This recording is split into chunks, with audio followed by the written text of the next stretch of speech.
ಇವರೇ ನೋಡಿ ಸರ್. ನಿಮ್ಮ ಹೆಸರೇನು ಸರ್? ನಾಗರಾಜ್. ನಾಗರಾಜ್ ಸರ್. ಎಷ್ಟು ವರ್ಷದಿಂದ ಕುರಿ ಹಂದಿ ಸಾಕಾಣಿಕೆ ಮಾಡ್ತಾ ಇದ್ದೀರಾ? 1.5 ವರ್ಷ.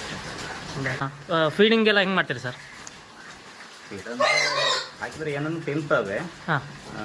ಫೀಡ್, ಜೋಳ, ಮಿಕ್ಸು ಏನು ಬೇಕಾದ್ರೂ ತಂದು ಹಾಕ್ಬೋದು. ಆದರೆ ಪ್ರೊಡಕ್ಷನ್ ಕಾಸ್ಟ್ ಜಾಸ್ತಿ ಆಗೋದ್ರಿಂದ ನಾವೇನು ಮಾಡ್ತೀವಿ ಅಂದರೆ ಹೋಟ್ಲು ವೇಸ್ಟ್ ಇದನ್ನೆಲ್ಲ ತಂದು ಹಾಕ್ತೀವಿ. ಇದ್ದೀರಾ ಸರ್? ಎಷ್ಟು ಜಾಗದಲ್ಲಿ ಮಾಡಿದ್ದೀರಾ ಸರ್ ಇದು? ಶೆಡ್ಡು 30x40 ಇದೆ. 30x40.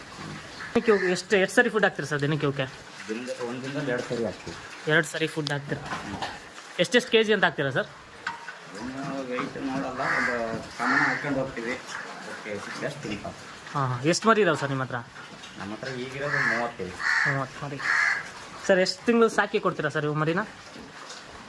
ಅವು ಒಂದು ಅವರೇಜ್ ಮಾರ್ಕೆಟ್ ಕಟಿಂಗ್ ಲೆವೆಲಿಗೆ ಬರಬೇಕು ಅಂದರೆ ಒಂದು 100 kg, 1 ಕ್ವಿಂಟಲ್ ವೆಯ್ಟಿಗೆ ಬರಬೇಕು.